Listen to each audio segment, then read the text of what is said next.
Hello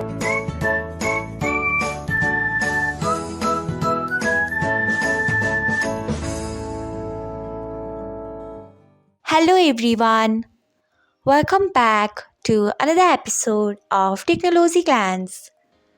Today, in this video, I'm going to guide you through how you can enable your system emojis on Signal. So, let's get started. Firstly, open Signal app in a device. Then tap on three dots icon. Next, tap on settings. After that, tap on chats. Next, you can see the option of use system emoji. Turn on it by tapping on it.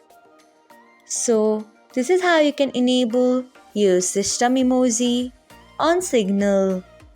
Thanks for watching. If you found this guide helpful, we would love it if you hit the thumbs up button below. We upload great new tech tutorials like this one every day. So, do not forget to subscribe to our channel and hit the bell icon so that you will never miss another update.